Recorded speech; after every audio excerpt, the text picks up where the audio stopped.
People across the political spectrum obviously hold distinct, even opposing views. They think differently about issues and come to different conclusions. But why? And are there deeper, perhaps even psychological roots that shape their opinions? With us now to consider the building blocks of political disagreement. On the line from Stanford, California, there's Rob Willer. He's a professor of sociology, psychology, and organizational behavior, and director of the Polarization and Social Change Lab at Stanford University. And here in our studio, Becky Choma, director of the Social and Political Psychology Lab at Ryerson University, and Paul Bloom, the Brooks and Suzanne Reagan Professor of Psychology and Cognitive Science at Yale University. And we're happy that, Paul, you're on the show again. You've been on before, but it was always on the road. It's great. Nice to have you here in our studio. Becky, for the first time. Glad to have you here, and Rob as well. Let's just do a bit of a stat pack on the background here, and then we'll get everybody into this conversation. Sheldon, let's go. Conservatives are more likely to prefer meat and potatoes, whereas liberals tend to like trying food from other cultures more.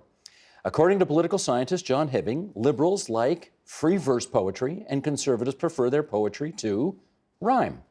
On average, liberals prefer mixed breed dogs, while conservatives prefer purebred. And of course, these differences extend even deeper. Brain scans have shown that conservatives have larger and more active right amygdalas. That's the area of the brain that's associated with expressing and processing fear. And liberals consistently score higher on a personality measure called openness to experience, whereas conservatives score higher on conscientiousness, indicating they prefer order and structure in their lives. Some interesting differences here. Rob, let me get you into the discussion right away. How much do these psychological differences, in your view, help explain why liberals and conservatives disagree? Yeah, I think that they tell us a lot. Those are perfect examples of pretty robust personality correlations between political ideology and different personality traits. And the statistic that I like to cite as, for me, maybe most illustrative of these personality differences is if you go on OkCupid, this American dating site, or for all I know, beyond America, the question on OkCupid that correlates the best with social liberalism versus conservatism is, do you prefer spending time with simple or complex people? And so liberals, as you might be able to guess, are more likely to say complex people, and conservatives are more likely to say simple people. And one thing I like about that statistic is it gives you a sense of both sides' perspective on that. So I'm the sort of person that would have answered that in the liberal way, I suppose. I prefer spending time and dating complex people. But I can completely see the conservative side on this, because dating complex people is a real pain in the butt. So it's actually... These are very sympathetic perspectives, understandable, but pretty fundamental differences. And just to be clear, we're not making a value judgment about which is better. We're just pointing out they're different, right? That's right. Yeah, in this respect especially. Okay, gotcha. Becky, let's follow up. How do these differences show up in areas of life that have nothing to do with politics?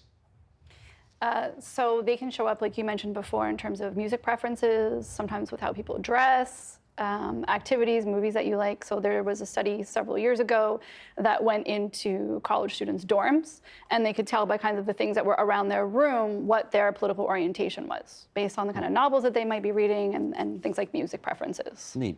Paul, who sees the world as a more threatening place, conservatives or liberals? So there's a lot of evidence suggesting that conservatives, maybe this is surprising, are more sensitive to threat. They're more easily disgusted. They're more aroused psychologically, neurally, to threatening images. And these are not enormous differences. All of the differences we're talking about are fairly subtle. But if you test enough subjects, you see clear differences in sensitivity to threat. And a lot of people have argued that this connects to their political views. If you're very sensitive to threat, you might favor the status quo, favor leaving things where they are. If you're less sensitive to threat, you're more willing to be open to try new things. And as you mentioned before, these are both good traits to have. You don't want to sort of be totally locked into the status quo, nor do you want to give up everything you have, but they're in balance, and conservatives have a bit more threat sensitivity than liberals. Apropos of what you just said, it will not come as a surprise to our viewers and listeners then that 9/11 was a significant event in terms of making people more conservative. That was obviously the biggest threat of our lifetime on the North American continent. And let me read something here that Yale University's John Barg wrote in the Washington Post. You know him? My colleague and my friend. Your colleague and your friend. Am I saying his last name right? Barge. Barge, thank you. Here's what he had to say. The boiling water of our social and political attitudes, it seems, can be turned up or down by changing how physically safe we feel. If the world feels more threatening or uncertain, do people become more conservative politically? What do you think? I think they do. I think they do. And I also think this illustrates a point we should keep coming back to, which is that it's not like conservatives are always one way, liberals are the other way. There's some avenues for liberals where actually liberals are quite sensitive to threat. I'm not sure if how much this extends to Canada, but the United States and the universities, there's a lot of talk about safe spaces, microaggressions, trigger warnings, where students are exquisitely concerned about threats to ethnic minorities and sexual minorities. And these are liberals. Now, that is a feature of the Canadian post-secondary campus as well, of course. And so anybody who says, oh, only conservatives care about threat has to bear that in mind. Becky, is it also true, the corollary, which is if we're in boom times and times are good, are more people likely to lean liberal? So there is some evidence to that. I would also want to speak to the 9/11 issue. So I agree that the threat is nuanced in terms of that liberals and conservatives have different types of threats they might respond to. With 9/11 specifically, there's lots of evidence to suggest that after that event, people in particular that felt insecure or anxious about that event tended to kind of have this conservative shift. For instance, we saw a rise in people being more comfortable and supportive with restricting civil liberties. So that's one example of how people kind of move to the right, which you can understand why people would have that sort of psychological reaction when they feel threatened or insecure. And Rob, presumably conservatives would be more amenable to having certain civil liberties taken away because they're more concerned about the threats as opposed to the infringement on their liberty. Have I got that right? Yeah, I think that's right. You know, the all-time record highest Gallup approval ratings for a standing president occurred in the week following the 9/11 attacks, when Bush's approval rating was above 90%. You know, an all-time record, broke his father's record from during the Persian Gulf War. And interestingly, if you look at that poll from a week after 9/11, you see that even approval of Bush's handling of the economy went up to around 90%, even though obviously he wasn't doing anything at all with economic policy at that time. It wouldn't have made any sense to do anything with economic policy. So it does seem like not only is it the case that conservatives are threat responsive, but also when very large threats that affect everyone are invoked, that everybody gets more conservative. And part of that is supporting a stable and secure status quo that could involve the infringement on individual civil liberties. I should mention, I guess, Paul, that your colleague and friend, John Burge from Yale, also wrote, anti-immigration attitudes are linked directly to the underlying basic drive for physical safety. You see the connection there?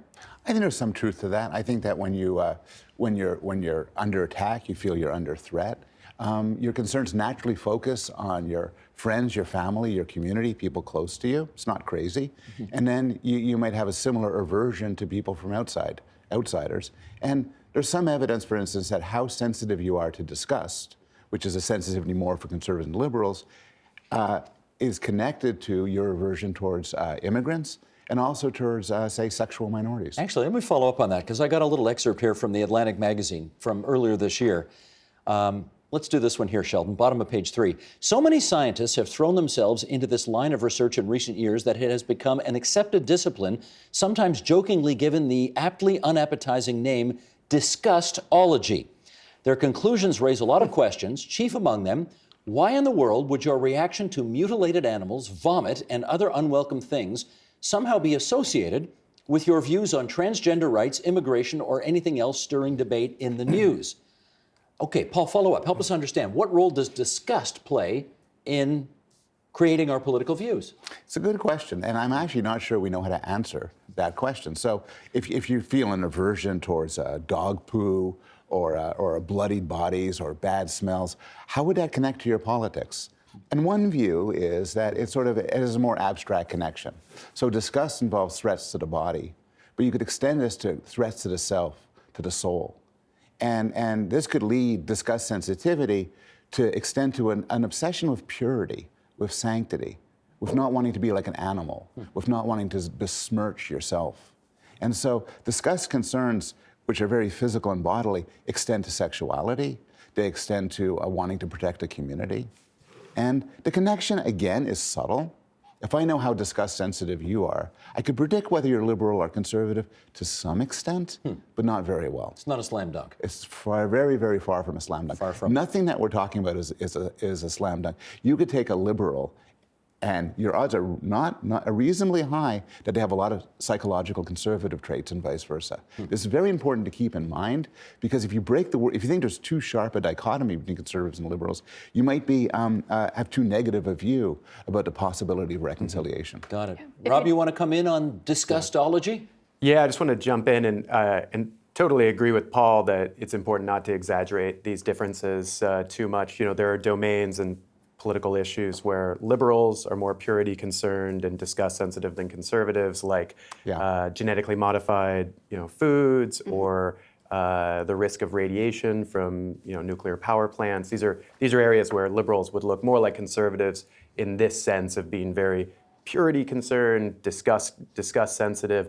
And I wanted to highlight that the disgust politics relationship, it is complex, as Paul alludes to. One thing we've found in research that my lab did with Matthew Feinberg, a professor at University of Toronto, we found that it's also the case that liberals are more apt to regulate a disgust response in a moral or political domain. So at the point of being confronted with something disgusting, liberals and conservatives might both exhibit a disgust response of comparable size, but then liberals say, oh, I shouldn't let that affect my reasoning, because somebody like me doesn't think like that, and then they down-regulate, often very spontaneously, that disgust response to reduce its effect on their judgments of morality or, on political issues like abortion or gay rights. Becky, you want to come in on that? Yeah, and my understanding too with the literature is that there's different kinds of disgust. So if you're focusing more on things like contamination disgust, those relationships tend to be a little bit more robust.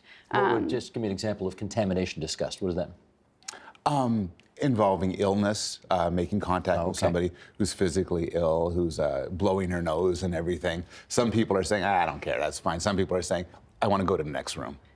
And if you take that further and you look at some of that in context with other groups. So my colleague Gordon Hodson and I have looked at a concept called intergroup disgust sensitivity, and has to do with this notion of like how comfortable you are with someone from another group preparing your food or touching someone from another ethnic or religious group. And people who are higher in conservatism, especially more extreme versions of that, they tend to be more sensitive to those sorts of things and become more easily disgusted than people on the liberal or left side. I guess things that are disgusting, I guess, are somewhat in the eye of the beholder. Yes. Vomit, I think we can probably all get around, is pretty gross.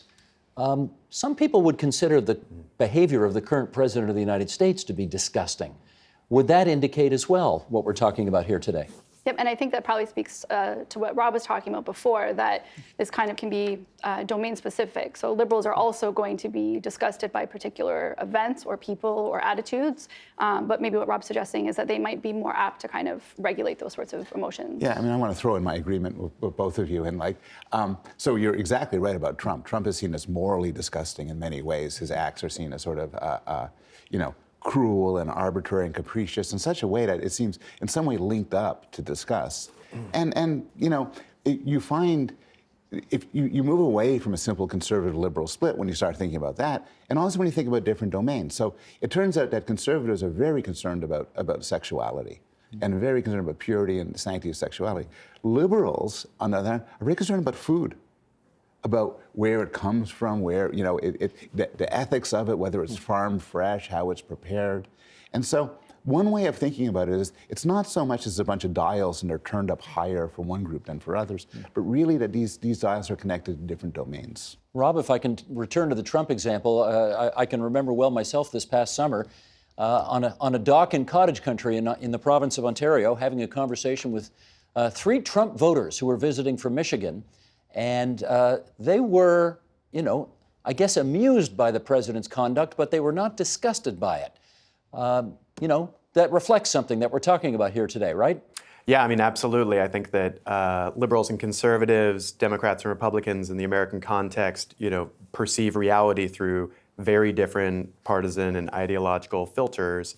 And, people regulate their psychological and emotional responses to things, and something that their president does that a Democrat might find disgusting a Republican would regulate that response or maybe not even feel it in the first place.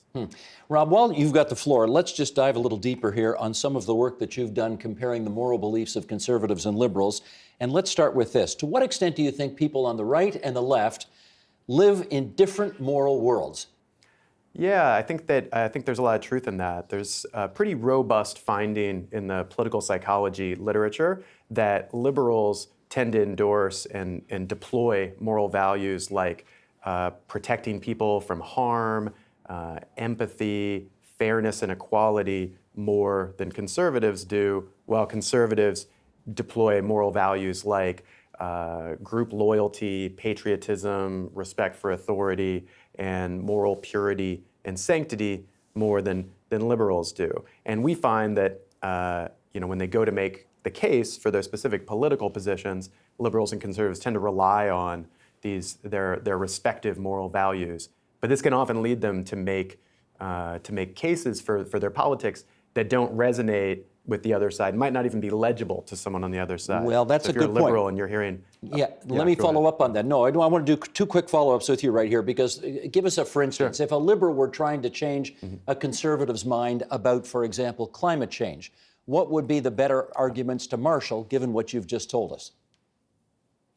Yeah, our research suggests that a conservative might be more responsive to an argument about the environment or climate change if it was articulated in terms of purity, sanctity, and pollutants being disgusting, desanctifying human bodies and nature. That sort of a message, because it fits with the conservative value of moral purity, we find tends to be more effective than a more conventional argument that a liberal would be more likely to make in terms of the need to protect vulnerable ecosystems from harm, which doesn't tend to move the needle, at least among conservatives. And let's do the other side of the coin. What about a conservative trying to impress upon a liberal the importance of, let's say, military spending, something like that? Yeah, so we also find that this principle that if you want to make an effective political appeal, you ought to think very carefully about the person you're communicating with's moral values and deeply held beliefs. We find it applies in both directions. So if you were trying to convince a liberal to support high levels of military spending, it might not make a lot of sense to make an argument in terms of patriotism and the authoritative power of the American military. And instead, you might think, well, how could I tie this in with liberal concerns about equal opportunity? And so we found that an appeal that emphasized that the military is a place where the poor and minorities can achieve on a more level playing field than in the open society, that sort of an appeal led liberals to say, oh, maybe I do support high levels of military spending because it helps the poor and minorities advance in society. This potentially, Paul, opens the door to, well, who knows? Everybody's in their respective corners right now in the boxing ring that is, the world today. And I wonder if the arguments could be reframed so that people could speak, liberals could speak to conservatives in a language that they would appreciate better and vice versa. Could you reduce polarization in the world? I think you can. I think Rob has some excellent ideas on how to do it. I also think we don't have to give up on the idea of focusing on our common ground. So it's true that conservatives in some ways focus much more on groups and issues of patriotism and nationalism, but liberals are no stranger to calls for identity and group identity. In fact, identity politics, focusing on your ethnicity or your gender or your sexual orientation, is very much of an explicit focus of a lot of liberal thoughts. So in some way, they're speaking the same language, they're just talking about different things. And there's something else as well regarding reconciliation and agreement, which is, I think, by nature, by inclination, by how we think, there's an enormous amount of overlap between liberals and conservatives. But in the hurly-burly political world and social media, there's a huge split of us versus them, where all of a sudden, being a liberal, I'm not responding to a certain claim or idea based on how I naturally react to it, but is it from my team or is it from your team? And there's a lot of research finding that if you give people an idea, cap and trade, a response to climate change, funding for private schools, and you tell them this is a liberal idea or this is a conservative idea, they react very differently to it. There's study after study finding that people don't even care about the idea. They just care about, is it my team or is it your team? And if we could rid political discourse of that, or at least diminish it, we do much, much better. Well, Becky, let's do an example of something you've studied. Fracking. Tell us the story. So I think that this speaks to Rob's suggestion of how to play to people's morality in having these kinds of discussions. So we examined people's favorability towards hydraulic fracturing and the degree to which they thought this was risky. And we found that people who are higher in political conservatism were more favorable towards hydraulic fracturing, and they saw it as less risky. We also measured knowledge about fracking, and people that knew more about it had less favorable attitudes about it, and they saw it as more risky. However, conservatives that knew more about hydraulic fracturing, for them, they had even more favorable attitudes and saw it as even less favorable than conservatives that didn't know a lot about it. And you find this same pattern when you look at climate change. So this kind of goes against this notion that if we just educate other people and they know more and they're more aware of these issues, they'll get what I think and they'll be on board with my attitude or the way that I see the world. And that's not what happens. Could I jump in with a question? Yeah. Do you think, I don't know if you've done this, but do you think if you told a group of conservatives, say a group of liberals, and say, Yeah. you know, what do you think of fracking? And let me tell you this, Bernie Sanders and Elizabeth Warren, one thing they agree on is we need more fracking of this type. Yeah. It's very important. It's important for the environment, important to help American business, to increase minority access to jobs. Do you think being told that would sway their views? I think it depends on who it is. So people that don't know as much about politics and don't have that kind of firm identity or just as knowledgeable, for them, it could sway them. But for people that are very knowledgeable at these things, they understand what defines a conservative position and a liberal position, it's not going to sway them. So I think that political identity and belonging to these groups is really important in dictating our beliefs, our attitudes, how we vote, but it's not the only thing. And I worry sometimes that we overstate it. So I think it depends on the person, and I think it depends on the context. So in an American context right now, where the stakes are really high, you can see how people might be more apt to kind of be like, okay, I can give that up right now, even though it's important to me, because I want my team to win. But kind of under normal circumstances or less high threat or high stakes situations, it shouldn't have the same kind of impact. I mean, living in the States in the age of Trump, we are very much in a high polarization time. There was a study that was recently done which asked people about cap and trade. What do you think of cap and trade? And people had very strong views about it.